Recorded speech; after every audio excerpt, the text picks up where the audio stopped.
Hello and again welcome to my YouTube channel. I am with you your mentor doctor Mohammad Danish. और मैं आप लोग के साथ आज एक बहुत ही अहम टॉपिक पे डिस्कशन करूँगा।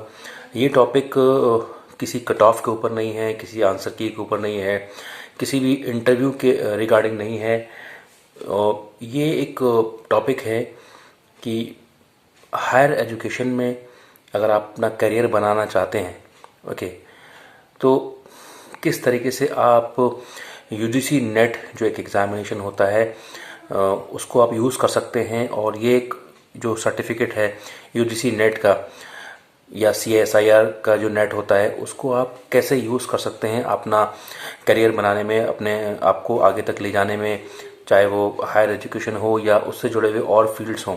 तो मैं आपको आज इस टॉपिक के ऊपर थोड़ा सा डिस्कस करके बताऊंगा, थोड़ी सी रोशनी डालने की कोशिश करूंगा। जैसा कि हम सब जानते हैं कि बच्चे ग्रेजुएशन करते हैं, ग्रेजुएशन करने के बाद पोस्ट ग्रेजुएशन करते हैं और उसके बाद उनका एक एम होता है कि हमें टीचिंग में जाना है। या बहुत से बच्चों का एम तो नहीं कहूँगा, शायद उन्हें जानकारी नहीं होती है। उन्हें ये तो पता चल जाता है कि हाँ, नेट नाम की कोई एक चीज़ होती है, यूजीसी नेट हम कर लेंगे तो शायद हमारा कुछ जॉब लग जाएगी, कोई हमारी सरकारी नौकरी लग जाएगी।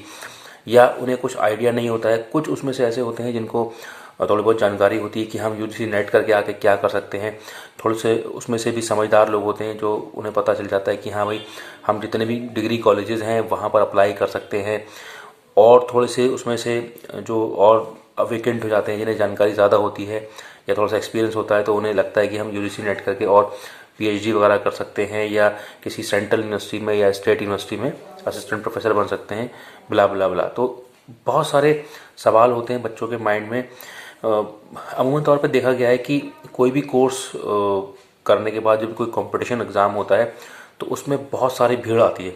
उस भीड़ में से मुझे लगता है कि शायद टॉप 10 या टॉप 20% ही लोग ऐसे होते हैं जो उसका मकसद जानते हैं कि ये जो हम करने जा रहे हैं, ये कोई भी टेस्ट क्वालिफाई करने जा रहे हैं, इससे हमें आगे क्या फ़ायदा होगा और ये टेस्ट क्वालिफाई करने के बाद हम इसे कहाँ कहाँ यूज़ कर सकते हैं और आगे कहाँ तक जा सकते हैं। ओके, तो यही चीज़ लागू होती है यूजीसी नेट एग्ज़ाम के ऊपर भी।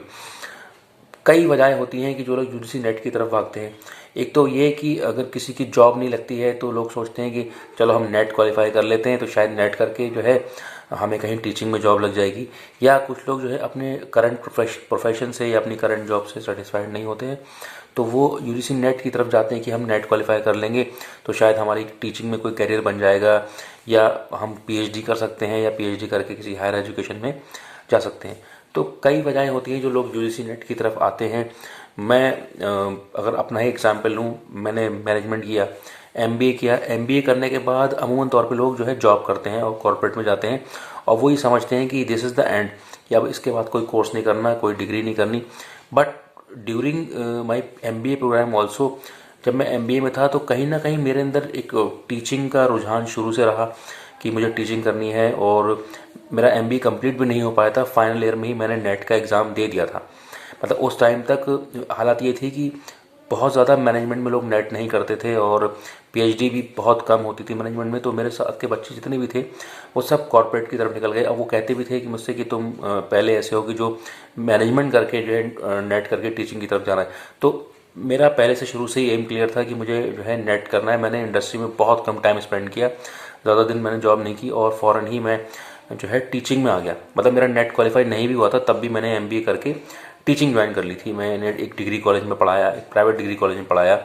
उसके बाद 1-1.5 साल पढ़ाने के बाद मुझे लगा कि अब जो है इस फील्ड में अगर आगे बढ़ना है तो बिना पीएचडी के और बिना नेट के गुजारा नहीं है, क्योंकि फ्यूचर इसमें आगे बिना और नेट पीएचडी के नहीं है। तो मैंने आगे तक की प्लानिंग करके बहुत आगे तक का सोचा कि आज से 5 साल बाद, 10 साल बाद मैं कहाँ जाऊँगा। सिर्फ एक मास्टर्स डिग्री से तो मेरा भला होना नहीं वाला है। तो मैंने वो जॉब छोड़ी, क्विट की और मैंने करीब साल भर तक मैंने कहीं जॉब नहीं की। और फिर मैंने उसमें लग के तैयारी की और तैयारी करने के बाद जो है फिर मैंने मेरा नेट क्वालिफाई हुआ, नेट के साथ साथ मेरा जीआरएफ भी क्वालिफाई हुआ। और फिर मैंने उसके स्कोर पे अलग अलग यूनिवर्सिटीज़ में पीएचडी का जो है इंटरव्यू देना स्टार्ट कर दिया। क्योंकि अब मैं ये सारी बातें आपको क्यों बता रहा हूँ, मैं अपने एक्सपीरियंसेस से, कि हम जो भी नेट क्वालिफाई करते हैं तो हम उसको कहाँ कहाँ यूज़ कर सकते हैं। जैसे आज ही मैं एग्जांपल दूं, आज जो है नेट का एग्ज़ाम कंडक्ट हुआ। अब इसमें जो बहुत सारे बच्चों ने नेट का एग्ज़ाम दिया होगा और शायद उनका क्वालिफाई हो भी जाएगा, लेकिन वो उसके स्कोर कार्ड को सही से यूज़ ही नहीं कर पाते हैं और उनका धक्का रह जाता है। और वो सिर्फ इस वजह से क्योंकि उसकी वैल्यू पता ही नहीं है उन्हें कि ये नेट का सर्टिफिकेट आपके लिए बहुत अहम है। ये एक लाइफ टाइम सर्टिफिकेट होता है यूजीसी नेट का, जो कि एक असिस्टेंट प्रोफेसर बनने के लिए पहला कदम होता है। यानी कि यूनिवर्सिटी ग्रांट कमीशन, जिसे हम विश्वविद्यालय अनुदान आयोग बोलते हैं, इंडिया की सबसे बड़ी बॉडी इस एजुकेशन की फील्ड में, जो ये सर्टिफिकेट का टेस्ट कराती है। और इसे कराने के बाद वो एक उस पर सर्टिफिकेट पे लिखा भी रहता है। भाई जिनका क्वालिफाई हुआ होगा तो उन्हें पता होगा कि उनका सर्टिफिकेट पे क्या लिखा रहता है कि ये एक मिनिमम एलिजिबिलिटी पूरी करता है असिस्टेंट प्रोफेसर बनने के लिए पूरे इंडिया में कहीं पर भी।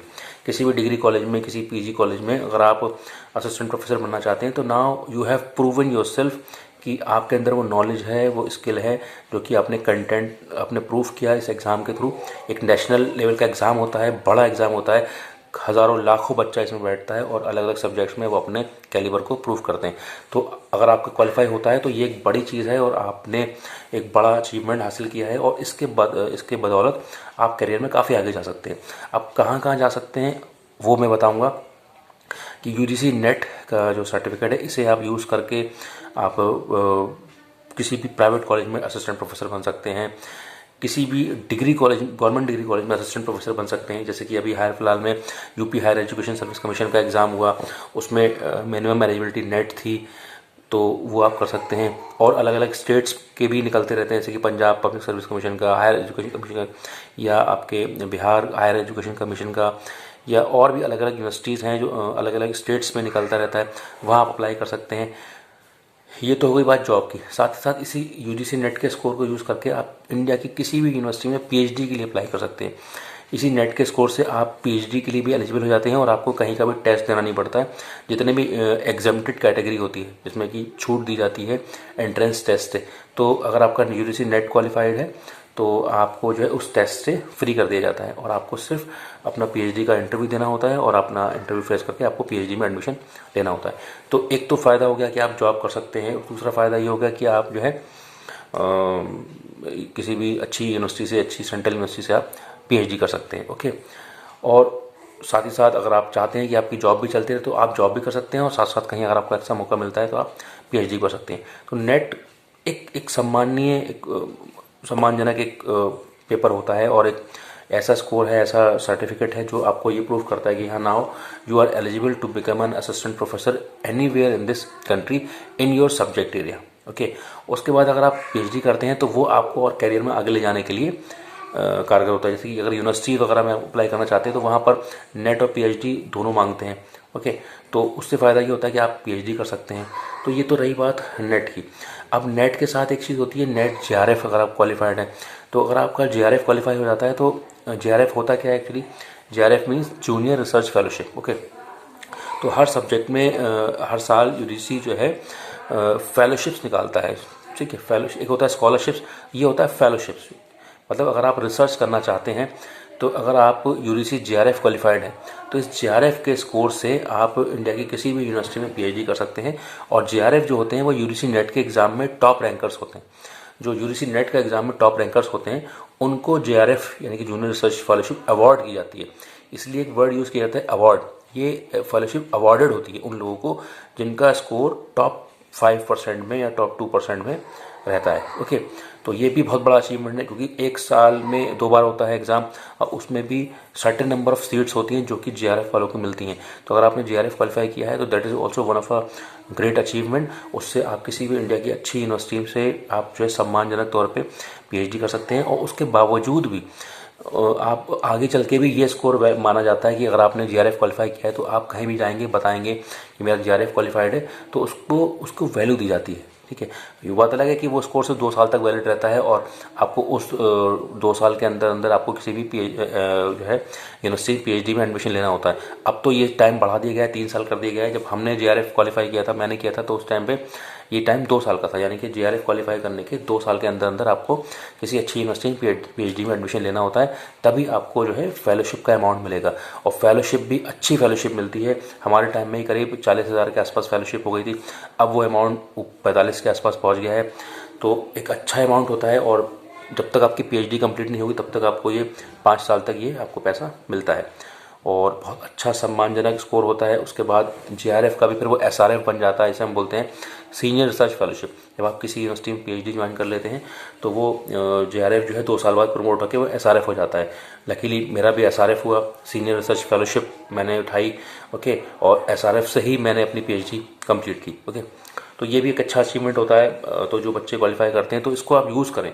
आप ऐसा ना करें कि भाई मेरा JRF क्वालिफाई हो गया तो उसको छोड़ दें, आप उसे यूज़ करें और अच्छी जगह से PhD करें, रिसर्च करें, तो ये आगे बाद तक काम आता है। जैसे कि अगर आप अभी देखेंगे जो UP higher education service commission का एग्ज़ाम हुआ, तो जो उसमें उन्होंने लास्ट में इंटरव्यू के टाइम पे डॉक्यूमेंट्स मांगे हैं, उन डॉक्यूमेंट्स में अगर आपने गौर फरमाया होगा तो उसमें उन्होंने नेट का सर्टिफिकेट भी मांगा है, साथ साथ JRF और SRF को भी मेंशन किया है कि अगर आप UGC JRF और SRF क्वालिफाइड हैं तो वो भी आप सर्टिफिकेट लाएंगे। यानी कि कहीं ना कहीं जो है इंटरव्यू में, वैसे तो उन्होंने वेटेज शो नहीं किया है, लेकिन इसका इम्पैक्ट पड़ेगा। जो लोग PhD करके जाएंगे, जाहिर सी बात है जो एक्सपीरियंस वाले हैं और नेट JRF क्वालिफाई करे हुए हैं, PhD भी हैं, तो जाहिर सी बात है 30 नंबर में कुछ तो इम्पैक्ट जो इस बात का भी पड़ेगा कि एक बंदा है जो सिंपल नेट है, कोई एक्सपीरियंस नहीं है, एक बंदा है जो नेट भी है, JRF भी है, SRF भी है, PhD भी है ना, और उसको एक्सपीरियंस भी है पढ़ाने का।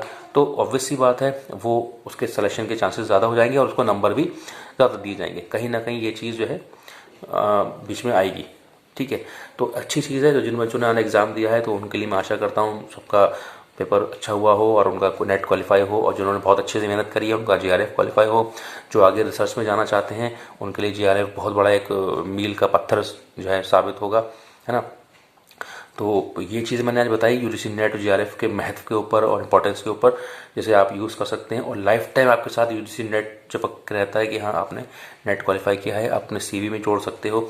और गवर्नमेंट जॉब ही नहीं, आप कहीं पर प्राइवेट जॉब भी कर सकते हो, अच्छी सैलरी मिलती है। ऐसा नहीं है कि प्राइवेट सेक्टर में सैलरी नहीं है, मैं प्राइवेट सेक्टर में ही काम कर रहा हूँ, एक प्राइवेट सेक्टर में हूँ, प्राइवेट कॉलेज में हूँ, बट एक अच्छा प्राइवेट कॉलेज है जिसमें अच्छी सैलरी मिलती है।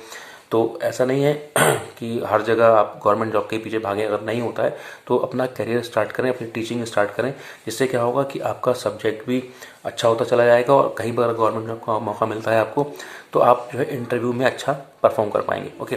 तो ये चीज़ें मैंने आपको बताई UGC नेट के बारे में और इसका यूजेज कि आप कहाँ कहाँ इसको यूज़ कर सकते हैं स्पेसिफिकली टीचिंग के फील्ड में, ओके। तो अगर आपको ये वीडियो पसंद आई हो तो उसको ज़रूर लाइक करिएगा, शेयर करिएगा और जुड़े रहिएगा मेरे साथ, मेरे channel Danish career counselling. Thank you very much for watching my today's video. Thank you.